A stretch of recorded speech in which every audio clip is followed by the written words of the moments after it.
The Simpsons have been on air for 35 donut-eating, duff-chugging, Bart-strangling years. And you better believe that if a show is on for that long, it's gonna have some slight style shifts. Case in point. Here, monkey, monkey, monkey, monkey. Woo! Don't tease him, monkey. I'm just funning with him. Like, is that even Homer Simpson at all? So today, we're looking through the Simpsons' entire animation timeline and seeing how much it's changed over the years. And there's no better place to start than the very beginning of The Simpsons, aka the Tracey Ullman Show shorts. And to say everything started from humble beginnings is a major understatement. The designs, the voices, the wriggling around like worms. I swear, it's just all so uncanny considering how used to modern Simpsons we are today. Some of these people are carrying outside food.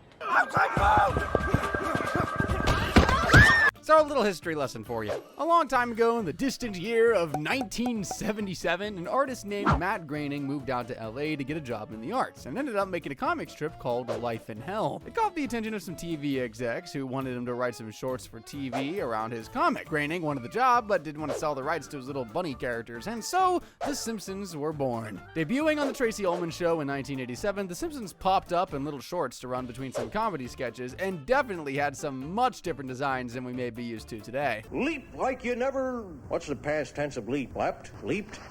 That doesn't sound right. Just think, in an alternate universe, Bart wearing orange pants and a green shirt is the norm. Ugh, humanity. The designs of the characters and storyboards for the shorts were sketched out by Matt Groening and sent to an animation team elsewhere. But 9 times out of 10, they'd hardly ever follow his designs to a T. And if they did, they'd usually just sketched over his work. What that meant is that sometimes we get moments where the Simpsons do not look like the Simpsons, like this little gem. For a second there, I thought I was up a creek without a paddle. Dad? That version of Bart is gonna haunt my nightmares. He's got a pencil head. But despite the fluctuating animation style, the shorts quickly became a hit. So much so that the Fox network wanted a 30-minute special to really test the waters and see if The Simpsons had what it takes to be a full-on series. And from there, the show started to find a bit more footing style-wise. And so, on December 17th, 1989, the very first Simpsons episode aired, Simpsons Roasting on an Open Fire. Kinda weird to have your first episode be a Christmas special, huh? Probably about as weird as some of the designs of the characters in this one. Like, why is Barney's hair yellow? That was my singular takeaway. The episode starts with Homer and Marge going to the Springfield Elementary Christmas recital. Lisa impresses with her display of Polynesian Christmas traditions.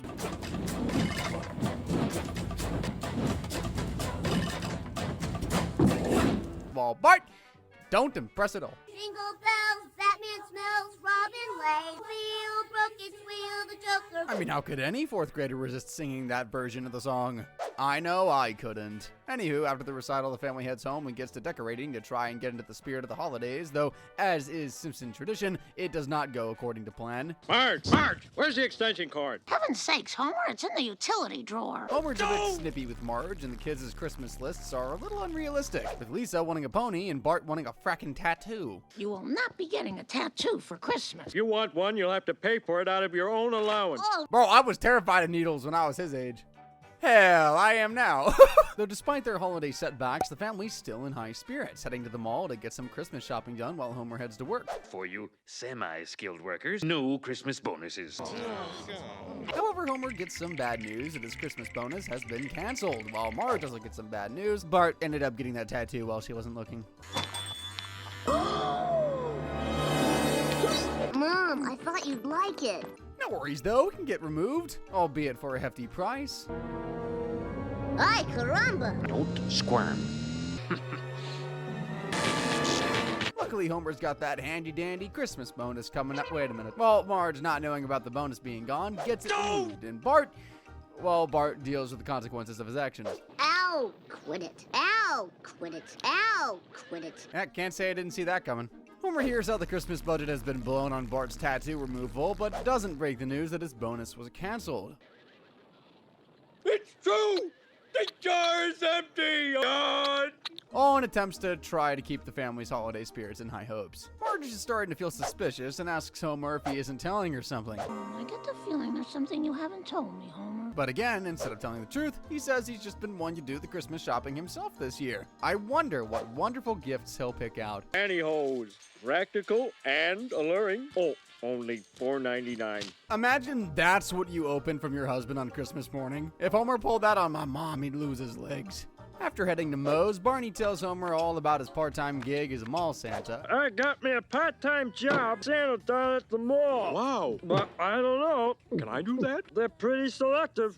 And Homer decides to apply to get some extra cash for presents. However, before he can go out on the job, he's got to pass it to Santa class. Ho, ho, ho. Ho, ho, ho! You're not really a Santa, Tubby. Why, you little... No, Homer. You just tell them Santa's very busy this time of year. Oh, I do that one. You know, considering Homer literally strangles Bart whenever he gets mad at him, maybe a mall Santa isn't the right fit. Imagine if he did that to someone else's kid.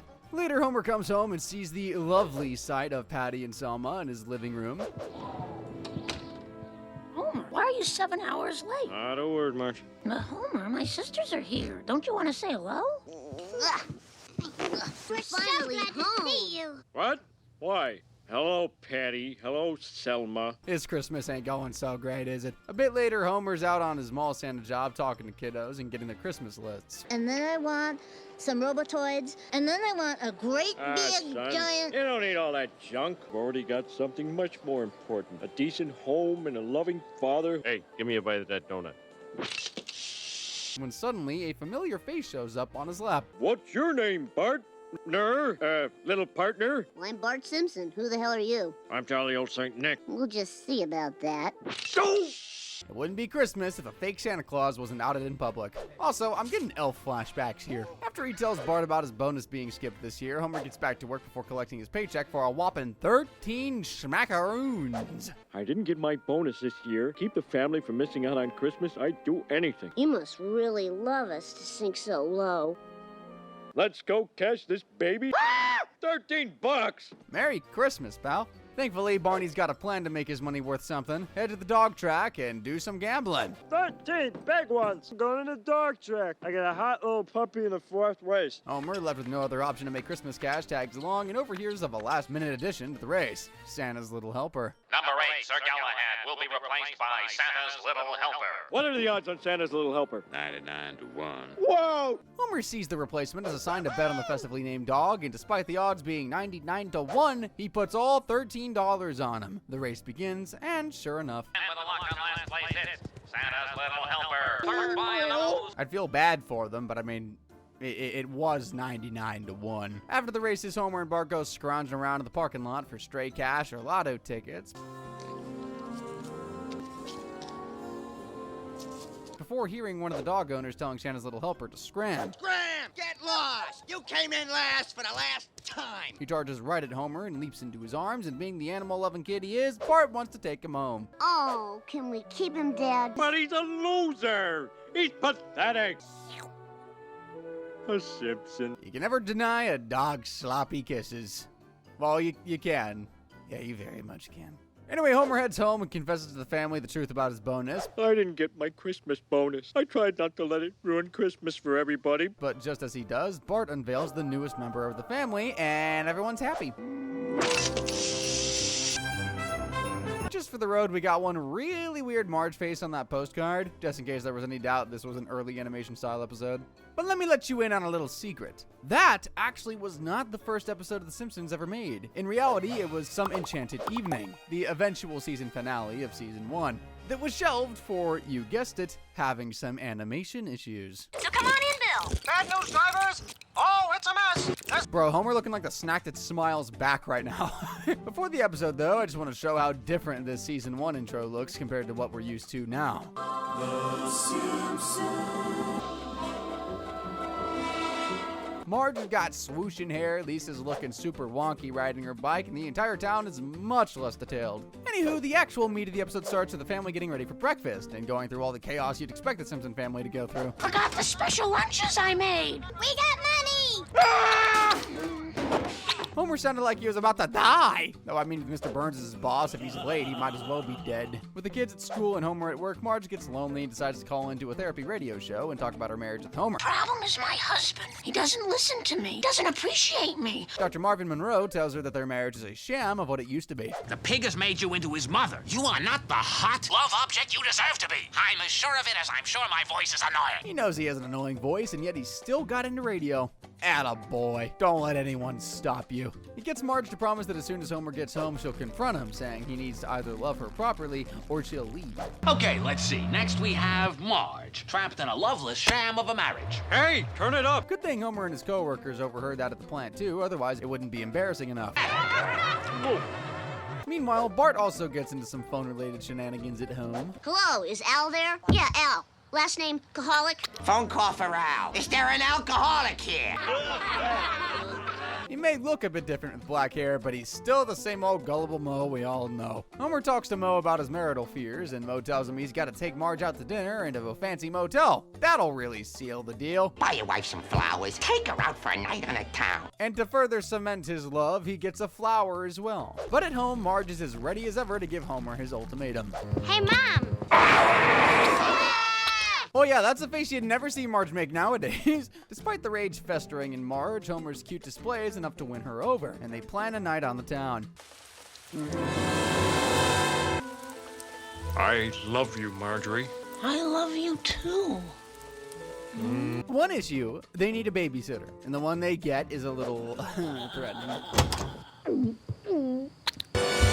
She looks like Cruella de Vil's sister who tortures kids instead of puppies. Marge and Homer leave the babysitter with a Happy Little Elves tape to watch, but Bart isn't in the mood for it, insisting that Marge let the kids watch whatever they want. Come, children, let's go watch the Happy Little Elves. We've seen the crappy little elves about 14 billion times. The babysitter doesn't take his words lightly. I said you're gonna watch this tape, or I'm gonna do something to you. And I don't know what that is, because everybody has always done what I say. Why the hell did that look so smoothly animated? I swear it was such a small scene, but it looked like something out of Disney or something. If this is the animation error that got the episode held back, the animation team made a mistake, because that looks great. Or maybe that was the scene they fixed, and that's why it looks great. It's probably the latter. Once the babysitter leaves, Bart switches the channel to a crime TV show, where the kids start to hear of a babysitter who goes around and robs houses after tying up the kids. Oh, man, I can't take it anymore. Now for some real TV. Defenseless youngsters were tied up. The bandit roamed through the house at will, stealing the valuable objects. And worse yet, she's still on the run. Though this obviously couldn't be their babysitter. I mean, what are the odds?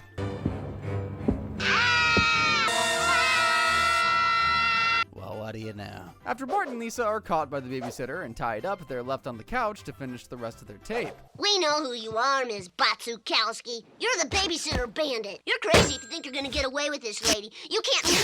While I finish up, you guys can watch the rest of your favorite video cassette. Luckily, Maggie sneaks out of her crib and finds her siblings tied up downstairs, leaving the family to come up with a plan.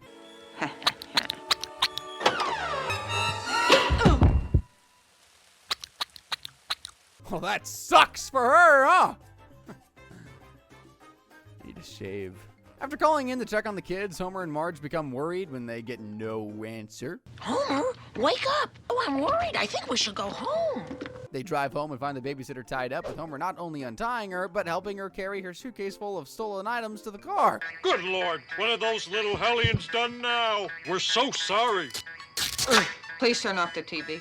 I can't tell you how chagrined we are about all of this. And then giving her triple the pay. Just so there's no hard feelings, here's double your pay. No, triple. Thank you. Even in season 1 and looking as slightly off as he is, Homer was, is, and forever will be a frackin' nincompoop. But after the success that was season 1, The Simpsons was renewed for a second one, and by now the team had definitely gotten the hang of their style and were able to make some scenes extra dramatic, like in the episode Bart Gets an F. I guess this is the end of the road. I know I haven't always been a good kid. If I have to go to school tomorrow, I'll fail the test and be held back. See how much more cinematic the scene feels thanks to the shadow? It's taking something we all dealt with as kids and raising the stakes perfectly. To start though, again, even the intro reflects how the animators have settled into their style a bit more, with everything just feeling a bit more Simpson-y. I'm not an art guy. I can't really put my finger on exactly what to say here, but look at it. It's so cool. The Simpsons. There's a new whip pen when Marge is driving over to the Simpsons residence that showcases all the characters we'd come to know and love, with most of them all being in their final designs to boot. It's a small but neat touch that shows that the show is getting past its growing pains. Could have said that. Took me a while to come up with that, but I got it out. Anywho, the episode starts at Springfield Elementary on book report day, and you already know Bart showed up without having read a single word of his book, Treasure Island. Bart Simpson, is your book report on Treasure Island ready? It's about these pirates. Pirates with patches over their eyes, shiny gold teeth. Did you read the book? Mrs. Krabappel, I am insulted. Perhaps you'd like to tell us the name of the pirate. After a very vague presentation, Miss Krabappel asks if Bart read anything at all, quizzing him on the name of the pirate. Blackbeard, Captain Nemo, Cappy, Bluebeard. Bluebeard? Sit down, Bart. I'll see you after class. I'm probably going to be flamed in the comments for this, but has there ever been any pirate ever who had a blue beard? During detention, Miss Krabappel tells Bart about a test on colonial America in class tomorrow, but even still, Bart spends the rest of his days playing video games and watching TV. Are you aware that there is a major exam tomorrow on colonial America? Blah, blah, blah, blah, blah, blah, blah. Oh, take that, Granny! Oh no, deadly mothballs! Ooh, Granny's kissing me! At dinner, Lisa whips out her vocab test, which, as we could all predict, she aced. Homer goes to hang it up on the fridge, though there's a problem. Well, as long as I'm here, I might as well kill two birds with one stone. What's covered on my paper? Look at those funny little whiskers. To have your only fridge paper covered has got to be a crushing moment for Bart. After watching a movie with Homer, he heads up to finally study for his exam. He cracks open his book and starts to study his little heart out. Chapter 1, A Dream of Freedom. But passes out before finishing the first page, waking up the next morning in a panic. Honey, you're gonna miss your bus. Uh-oh. I got a big test that I am not ready for. Could you please crash the bus or something? Can't do it on purpose. But hey, maybe you'll get lucky. That's gotta be the only time ever when a car crash could be considered lucky. Despite his wishes, Bart gets to school, and when the test finally arrives, he fakes being sick to head home before he can take it. Taking advantage of his time at home, Bart calls Milhouse and jots down all of his answers on a piece of paper to study.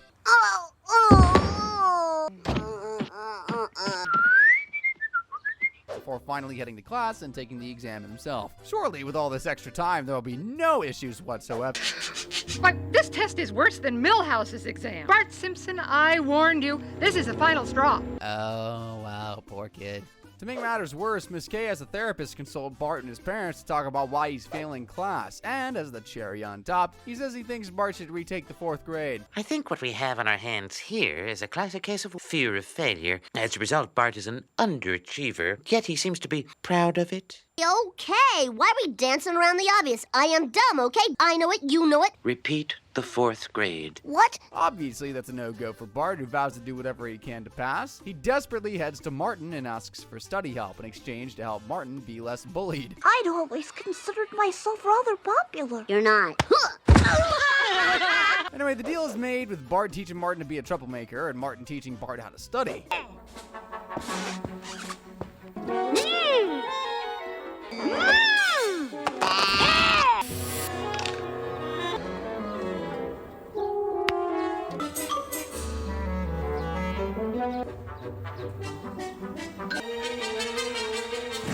Though after a while, the deal gets a bit one-sided as Martin ditches Bart before he completes his studying. Left with no other options, Bart turns to prayer to ask for one more day to study. A blizzard, a power failure, anything that'll cancel school tomorrow. Asking a lot, but if anyone can do it, you can. With this scene in particular, we're starting to see that new style creep its way on in. Not only does Bart not look completely deformed, but he's also got a shadow, something we've basically never seen in season 1. Against all odds, Bart gets his wish, and the entire town of Springfield has a snow day. Wake up and look at the snow. Whoa, good morning, world! He's just about to head outside and play before Lisa tells him he better take advantage of this miracle, and so despite all the fun he's missing out on, Bart sticks to studying. Chapter 6, 4 days in Philadelphia. First Continental Congress faced a difficult job. He even imagines himself at the First Continental Congress to try and help process the info, though Bart quickly realizes that even the Founding Fathers can't resist a snow day. Fellas, I've invented something fun, the sled.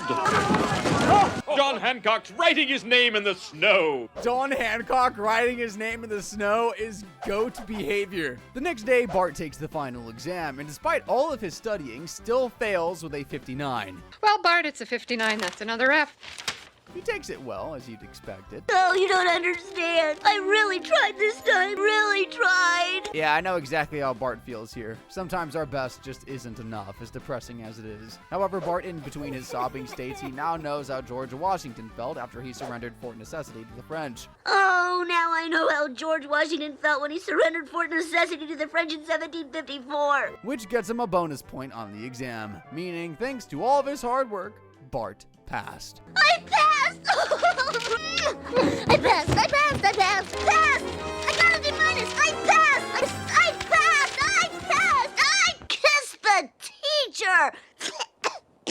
Honestly, I don't blame Bart. I'd probably be caught up in the moment too. Oh, and you can tell that this moment is important too because of, you guessed it, the shadow. Thank you, a style change. For a couple of years after season 2, The Simpsons continued to fine-tune their style and craft, though no major switch-ups happened that are super noteworthy. That is until Treehouse of Horror VI, the time The Simpsons went 3D. All the way back in 1995, no less. What's going on here? I'm so bulgy. Stomach sticks way out in front and my... The segment Homer Cubed kicks off with Homer panicking as Patty and Selma are coming over, meaning he's got to find a place to hide before they bore him to death with their vacation photos. Get ready! Patty and Selma will be here any minute! Bart and Lisa already took the closet, so he's got to get creative for his spot. Though Homer never would have guessed just how weird his spot would end up being. I never looked behind this whatchamacallit case before. That's weird.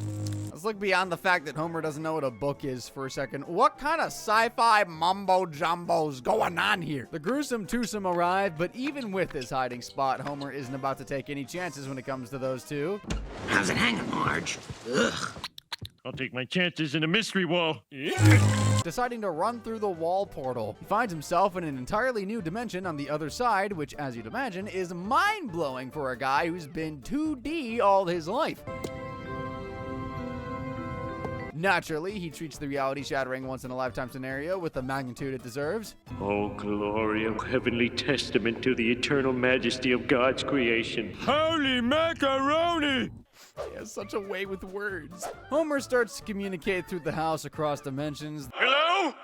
Can anybody hear me? Though, despite the immaculate help from his sisters-in-law and Flanders' ladder, he's stuck being left with nothing to do but take in the geometric beauty surrounding him. It's a place I've never been before. The shower. Well, as that tree said to the lumberjack, I'm stumped. Eventually, though, the beauty becomes a bit too striking. Ow! Watch it, Coney! Yeah! Oops. Lesson learned, a thrown cone is a black hole waiting to happen. Never toss your ice cream. Meanwhile, the family brings over anyone who can help, but neither Reverend Lovejoy nor Dr. Hibbert are of any help to Homer at this point. You see a light, Homer? Move into the light. Trying to describe where he is, Homer asks, It's like, did anyone see the movie Tron? No. No? No. No. No. No. No. No. No. Yes. I mean, no. No. Well, I mean, yeah, nobody saw it. Professor Frank explains that he believes that Homer has stumbled upon into the third dimension and is trapped forever. Homer Simpson has stumbled into third dimension. But even still, nobody's ready to give up, especially Bart. That does it. I'm going in. Bart, no! Cool, man. I know this is a 30-year-old 3D model at this point, but good heavens, those eyeballs look like eggs glued to yellow clay. The hole's gotten massive, and with no other options, Bart tells Homer he'll have to jump over to the other side, which is a piece of cake, right? Piece of cake, son. Never has a man being eviscerated by physics been so frackin' funny. What a set of last words. Though maybe I spoke too soon, as after the house hears the last of Homer's yelling, he's whisked away to a place even worse than the geometric hellscape he was once trapped in. Oh my God, look at that. Oh my. Oh. Real life.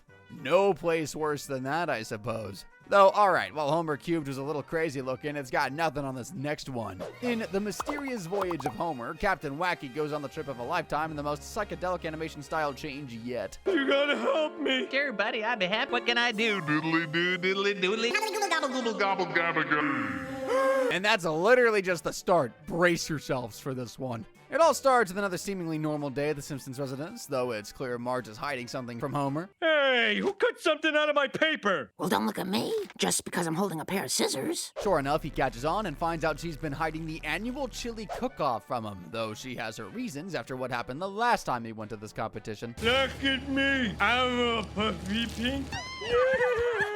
I sure hope he had some pants on underneath that cotton candy. Marge allows him to go under the conditions he promises he doesn't drink while he's there, and reluctantly, Homer agrees. Kate, quit nagging me. I won't have any beer. He shows up to the competition and instantly scares the chefs to death, knowing him to be one of the harshest judges there is, being known as the dude with a fireproof stomach.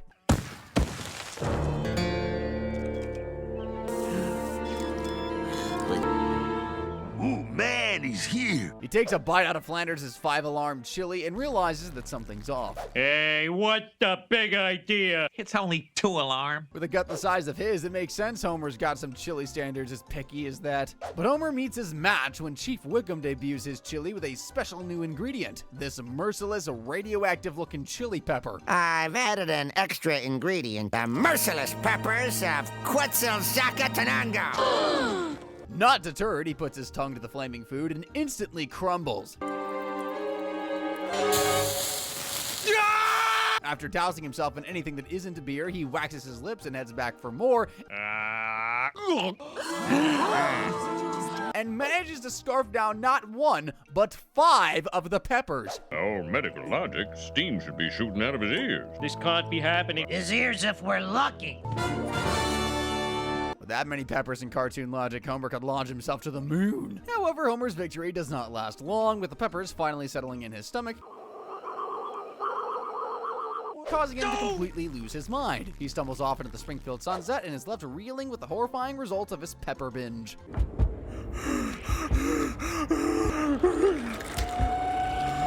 If I were in his shoes, I think I'd want to be put out of my misery then and there. Marge hears of how Homer made a joke of himself yet again and assumes he resorted to beer as per usual before heading off to find him. No beer. Meanwhile, in whatever hell Homer is in, he's told to follow a tortoise. But this is Homer we're talking about, and his lack of patience catches up to him, causing him to kick the sucker to where he needs to go. Oh, you want me to climb that, huh? No problemo. Oh! Well, that's what he gets for kicking wildlife. After reaching the top, a false Marge fades away before things take a strange turn. Okay, even stranger, given how they've already been.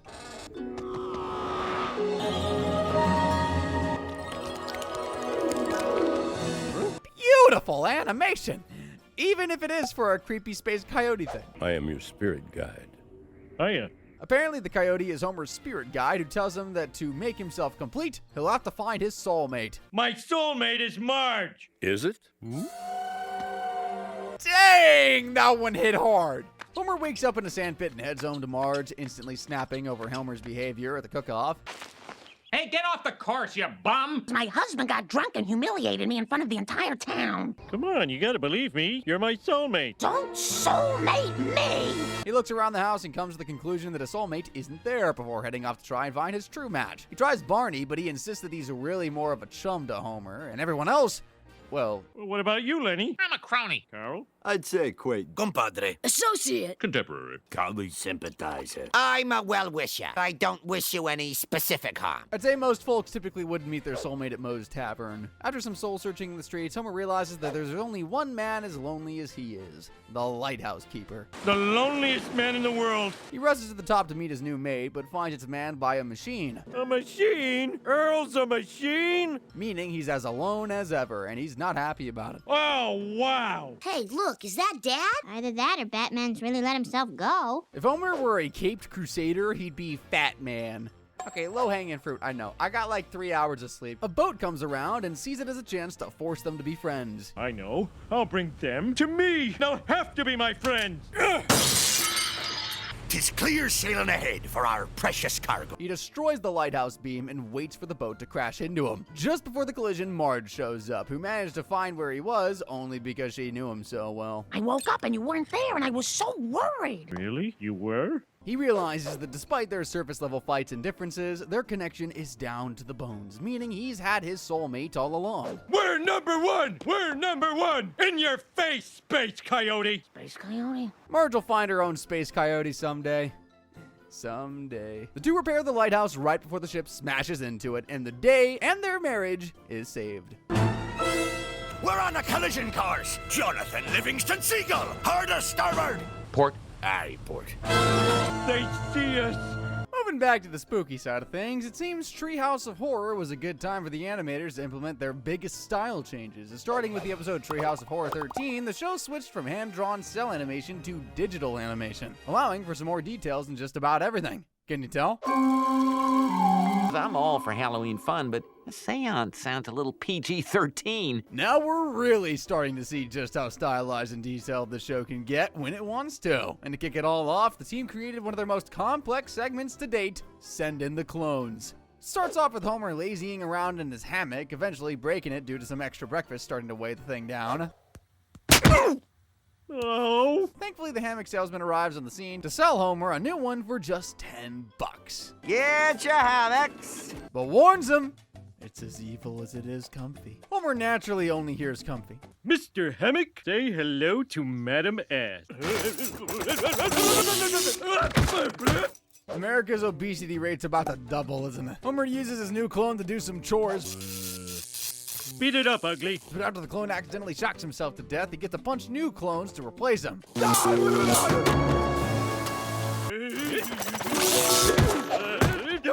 4 of me. They do the job fine, but are a little lacking in the smarts department. Does Dad seem a little dumber than usual? Me not notice. Like clone father, like clone son. Homer's clone-aided life seems to be going swimmingly, at least until Flanders asks for his chainsaw back. Homer gets a clone to give him a saw, but the clone doesn't quite get the memo correctly. Now I'm wondering, is this because the hammock is evil, or because the clones are just uber dumb? The world may never know. Homer rounds up all the clones and jumps them in a cornfield, tossing the hammock as well to ensure it doesn't cause any more trouble. Okay, everyone out. What? The clones figure out the secret of the hammock and get to work building an army.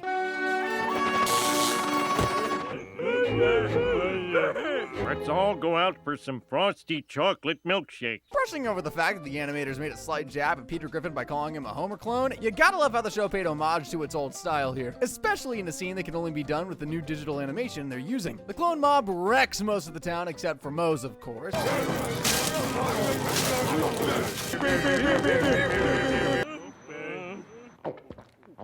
And even attracts the eyes of the U.S. military. They realize that the mob could overtake the nation if it grows any further. Homers are occupying these areas. Tomorrow...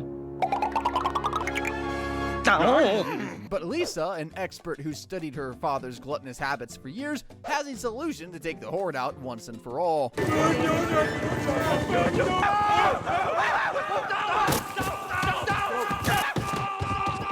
Genius. Absolute genius. Speaking of absolute genius, the Simpsons movie happened.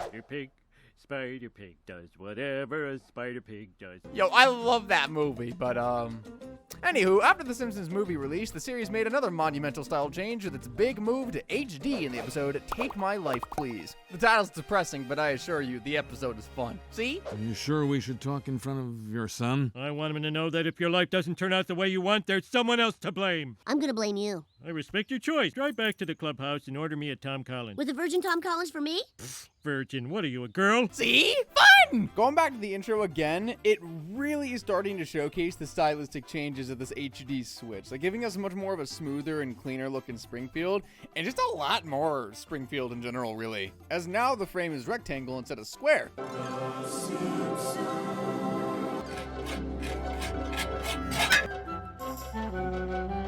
Anyway, the episode starts with Springfield inducting Vance Connor into the Springfield Wall of Fame. Frequent flyer, silver card hold, 20% tipper. Vance Connor!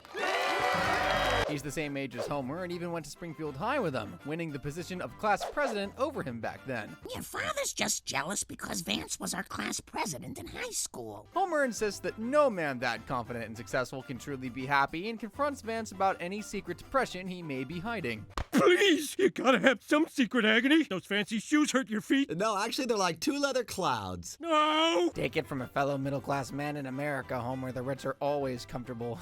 No exceptions. At Moe's bar, Homer's drinking his sorrows away when Lenny and Carl fess up about a high school secret. Lenny, I think it's time for us to come clean. I want you to take this box and bury it in the woods. True results of this election must never be known. The principal once asked them to bury the class president ballot box.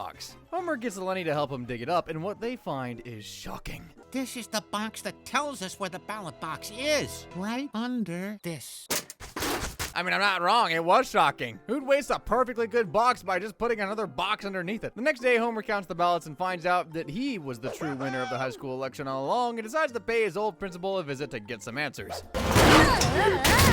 Underlinger! Looks like one of my former students on a quest for truth. He heads out to a fancy retirement home and confronts his old principal, who ends up telling him the reason he rigged the vote, and it was because he wanted to spare him from this. What if we got everyone to vote for him as a joke and he won?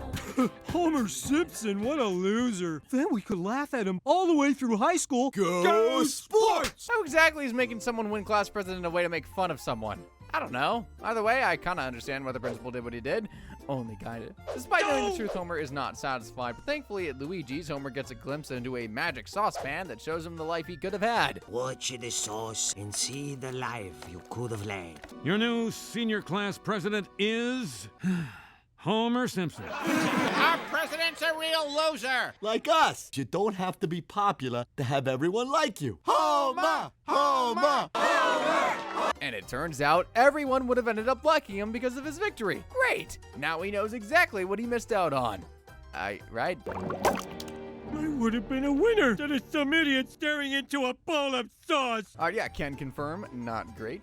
Homer continues to look in the saucepan, seeing that he would have gotten with his then dream date for the prom before falling for Marge, ditching Debbie for his blue-haired bride-to-be. Who wants a cheerleader on the rebound? I do. Oh, right. Homer takes Marge home and after the prom is approached by Mr. Burns on the road, who instantly gives him a nuclear power plant job that's even better than his real-life one, meaning he's got some extra cash in his pocket for this. How you doing, Dad? Thanks for letting me live in your guest house. Can't complain. And I never do. Yeesh, I'll be honest, they got me with that one. Although there is one big downside to this reality, Homer never had kids. Okay, that's gotta be a deal breaker, right, Homer? I wanna live in the sauce! Dude, your kids are right there! Like, at least don't say it in front of their face. Homer goes full-on depression mode, inflatable pool style, until his family comes to get him. They take him to go see the Wall of Fame, which just so happens to have a new addition. Homer J. Simpson, class president. My own plaque. Now, people years from now will look at him and know he mattered. But even in the present, he's finally getting the appreciation he deserves. Do you think I could be elected class president? We can't all be Homer Simpson, son. Thanks, guys. A good ending to a good episode. In beautiful 1080p, no less. Honestly, this one was a great introduction to the more modern era of The Simpsons. Couldn't be happier with it. But from here, the style changes get real wacky, so why not build up to some of those with Brick Like Me, aka the Lego episode. You can trust me when I say they make the most of this animation change too. I'm so sorry, but I have an awesome excuse. I was distracted driving. Good thing we don't feel pain. That's an excuse that'd only work in a world where you can always be put back together. The episode jumps right into things with Homer waking up for yet another normal morning, although there is something that sticks out a bit. Something is different about The Simpsons. Your father's wearing a tie. To be fair, when's the last time Homer wore one of those? Like what, season 5? Homer heads off into town looking for a present for Lisa, that being Perky Patty's Princess Shop, while elsewhere, Bart and Milhouse accidentally let a skunk loose in the school. Naturally, the entire school is obliterated because of this one minor slip-up. You are going to rebuild every brick of this school. Ages 12 and up. Age guidelines are conservative, and everyone knows it. I mean, to be fair, it is weird to see ages 9 through 14 on so many Lego sets. Like, what, a 15-year-old can't build the Millennium Falcon? Meanwhile, Homer manages to get his hands on a Perky Patty's Princess Shop Kit. But as soon as he does, he gets a strange sense of deja vu. What do you know? I enjoyed playing with you. No. Listen to me. We played, and it wasn't boring. Legos are always fun, no matter what age you are. Snapping back to the Lego reality, Homer panics, not understanding the fleshy reality he was a part of. What a crazy vision. He tells Marge all about what he saw, but she reassures him that in their world, everything fits together. Nobody ever gets hurt. And to really take his mind off things, the two... Well, when two Lego minifigures love each other very much... Baby, I feel so close to you right now. Yeah, so the next morning, Homer wakes up and starts seeing his fleshy self in every reflection he finds, making him feel like he's going crazy.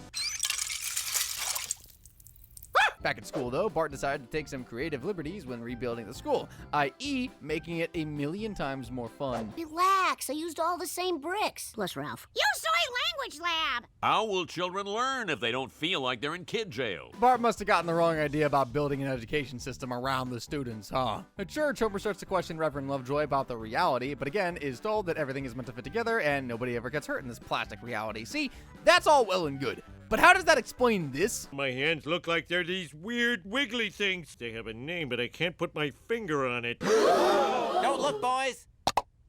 Alright, this is getting out of hand. Dab me up for that.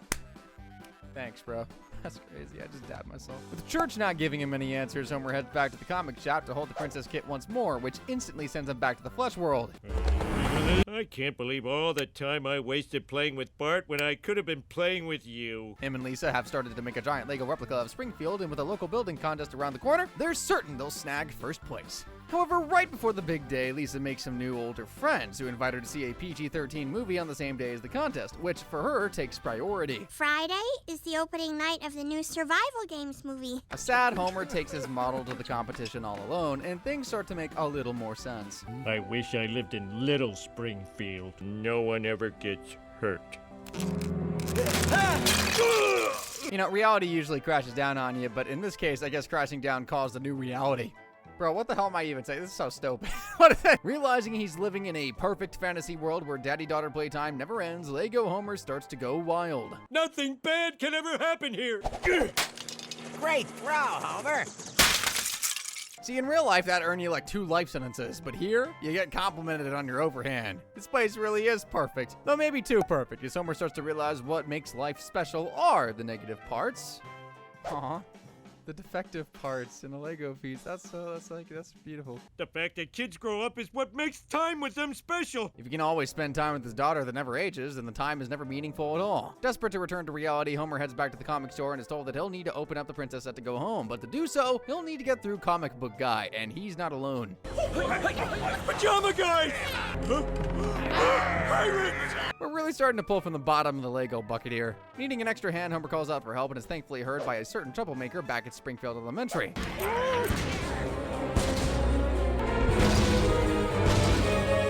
So after a little bit of rule breaking, Bart shows up and is more than ready to help. He's got a giant mech that fires lions, lightsabers, and best of all... Fire, Principal! This is strangely exhilarating. No! Oh, he'll get detention for sure, but if Bart's having this much fun, it's totally worth it. Homer pops open the princess kit and wakes up to his normal reality with Lisa by his side. Oh, meet Lisa. It's you. But after she offers to stick with him for the Lego competition, he insists she go to the movie with her older friends, as he's learned he has to let his kids grow up. How sweet. Though not every Simpsons art style change is as cheerful as a Lego world, as in Treehouse of Horror 33, things took a much darker tone in its note parody.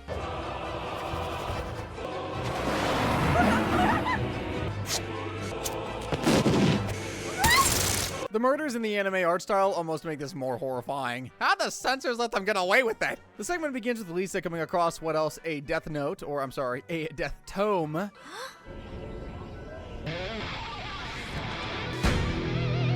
Basically, anyone who she writes in the notebook will die in the way she says, but she can't kill it the same way twice, so it's at least kind of different from Death Note. Can't spam heart attacks every time. At first, she writes the book off as a joke, like Light Yagami, but when she gets home and sees an adorable cat being held at gunpoint on TV, she decides to test the tome's abilities. Haha, I'm totally going to get away with oh my heart attack, and death! The anime delivery is very on point, like right at home with the art style. I would also like to point out that, of course, Lisa would be the one to get the death tome, being the smartest one in the family. Lisa realizes that, yeah, she did technically just kill someone, but they were a bad guy, meaning in a sense, she's a hero, right? I killed a man. Oh my god. A bad man, which actually makes me a hero. Well, some might agree, some might not, because as soon as she reaches the conclusion, an uninvited guest pops up in her bedroom. It's rare to find bloodthirsty vegetarians. If you have a god of death on your side, usually that means that you're in the wrong. So yeah, the Shinigami, aptly named Steve Johnson, might I add, explains to Lisa that now that she has the death tome, it's hers forever, and murder's addictive, from what I hear. Later, Lisa heads downstairs and overhears of Mr. Burns' new plan to melt the polar ice caps, and with Lisa being a vegetarian earth lover, you know she ain't gonna let that one slide. I have to kill Mr. Burns. I thought you'd struggle with that, but you're like, dead time! After killing Burns in his sleep, Lisa realizes that the rest of the company may also be dedicated to the ice cap melting cause, and so she goes on a killing spree, slaughtering executives in increasingly creative ways. Eventually, she's run through the entire lot, but in turn has caught the eye of the news. Nobody knows it's her behind the murders, but a mysterious detective named L has caught on that these are being carried out via death tome. Police have determined that the unexplained deaths of global warm executives were murder committed by one bloodthirsty super killer. They know that thanks to an anonymous detective, L. But who is this L, and how do they know what's going on? Holy frick, also Lisa's name starts with L, like light, and oh my frick, I just realized that now. Well, it turns out to not be the letter L, but rather L, as in El Barto. Yep, Bart's discovered his sister's secret, and in exactly the way you'd think he would too. I found out about your stupid book by reading an even stupider book, your diary. Your little murder spree was a welcome break from Janie is so mean to me. Because no sibling rivalry is complete without some diary stealing. After having her leg pulled by anime Bart one too many times, Lisa snaps and starts to write in the tome. I'm sorry, Spree. Good to know Lisa wouldn't actually kill her own brother. I feel like that's typically going to be a bad boundary to cross. Though maybe she should have thought twice about killing Steve Johnson, as killing a Shinigami makes you yourself become one, and yeah, she ain't looking too pretty, despite that fantastic anime art style. We're getting right back into the world of toys in this next style in the episode The Fabulous Baker Boy, which gives us a look at what a robot chicken Simpsons crossover would look like. Homer, this isn't the way to the mall. I thought you said badass city! Alright, put it on my tombstone. That quote is an all-timer. After he's driven through the house by Marge yet again, Homer wakes up and finds himself to be a bit more plasticky than usual. What the? Though, to be fair, he quickly figures out the benefits of being a toy, as after his neighbor gets on his nerves one too many times, Homer, well... Shut up, Flanders! Good heavens, Ned's gone to see Maude! Brutal! Homer decides to test out some more of his abilities, first becoming a donut and smushing everyone in town, especially Mr. Burns.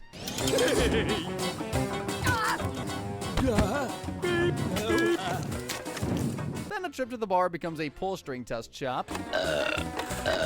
Homer, give me a yank. I'm lonely. Typical. I mean, there's a lot of things you could have Mo say, but honestly, that's probably the most fitting. Anywho, Homer takes the family on a trip to Badass City, aka a Hot Wheels track, and challenges Otto to a race over the Springfield Gorge. I'm a fatality. Homer wins, and the school bus with Ralph on board blows up, because why wouldn't it? Finally, the Simpsons arrive home and smash through their garage, but to their surprise, they've got a visitor. Put the chicken one back on. Gotta admit, I absolutely loved this couch gag. Perfect fusion of the two shows and a great new art style. Though that's far from where the couch gag collabs, and as in Mathlete's feat, the mother of all crossovers occurs. Morty, what did you do? You killed the Simpsons! I didn't Me too. Getting right into the Rick and Morty grotesqueness right off the bat. So yeah, Morty kills the Simpsons, straight up liquefies them. Thankfully, Rick, the genius that he is, knows exactly how to handle a situation like this. Relax, Morty, calm down. We'll take care of it. He grabs a vial and scoops up some Simpsons goo, handing it to Morty along with a painting of the family before sending him off to another planet. Meanwhile, Rick's gotta clean the Simpsons residence up before someone finds the mess they've made. You know how many characters there are in The Simpsons, Morty? They did an episode where George Bush was their neighbor. Can't argue with that. I mean, the last thing Rick would want is another president getting involved in his affairs. Morty heads off to some weird alien cloning facility and hands over all the things they need to make a new batch of Simpsons, having the picture scanned, DNA fluid made, and eggs prepared, all while Rick has one heck of a close call. Diddly ho, neighbor. Who are you?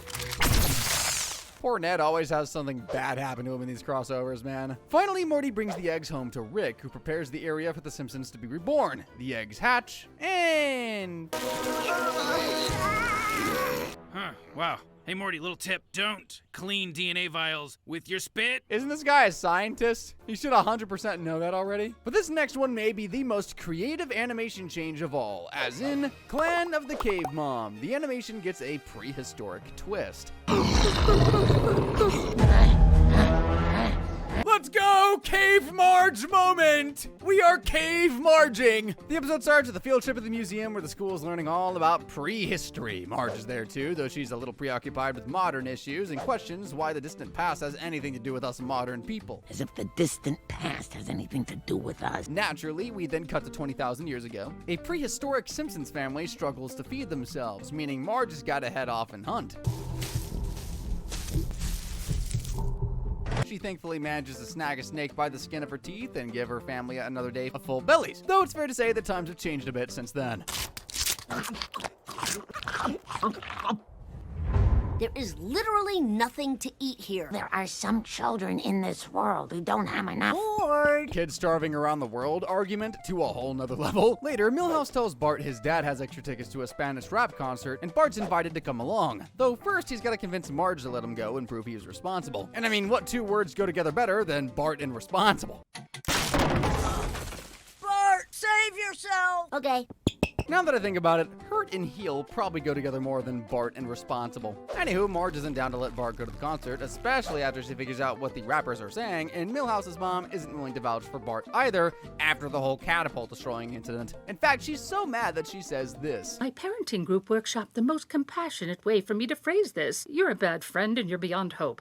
Be well, Bart. What kind of a workshop would come up with that? Bart's a kid! Back in prehistoric times, Marge manages to save Bart from a terrifying wolf attack, symbolizing how Marge in modern times has taken issue with Milhouse's mom's words. Herself and Homer head over to the Van Houten residence to have a word, though things devolve pretty quickly. Marge is the greatest mother on earth, you freaky attachment, parenting, co-sleeping, co-bathing psycho. I mean, yeah, he's got a point. That is kind of freaky. Though, is Homer really wanting to talk about good parenting? To prove a point, Marge tells Homer to buy some tickets at the concert, and eventually he does, as represented by his primal self finally getting some dinner.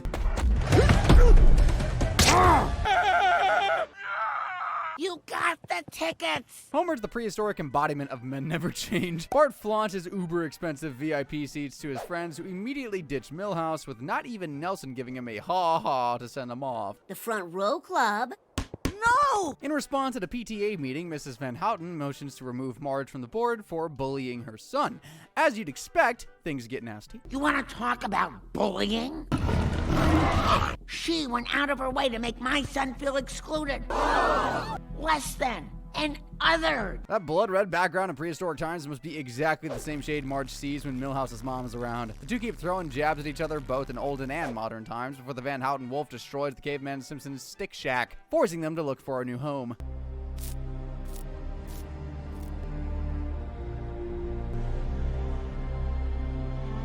This new art style makes things feel more cinematic, like even if there's no words being said. Back to modern times though, Marge and the boys get to the concert venue, but realize they need to have an app to redeem their tickets, and Homer deleted everything they could have used to pull it up. Why do you keep deleting apps? And worse yet, Marge overhears him with Mr. Van Houten, who's a part of his fantasy football league. Now he's as good as dead to her. Kinda like how prehistoric Homer is to Marge.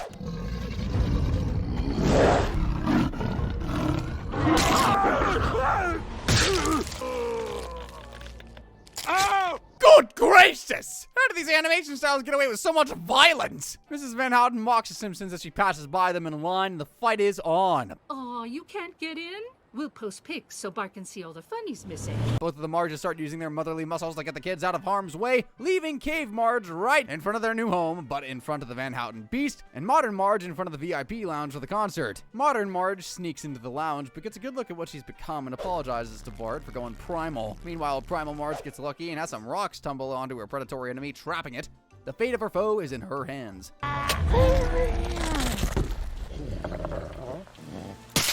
All that rain made it a million times more dramatic, and I love it. Cave Marge saves the wolf, and Modern Marge reconnects with the Van Houtens, inviting them to their VIP seating, and everyone in every timeline heads home happy.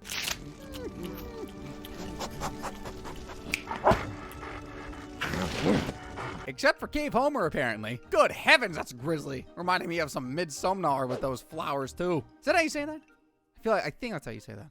Oh well. But if you thought art style was the full extent of cartoon chaos, think again. Click the video on screen to see just how wild things can get.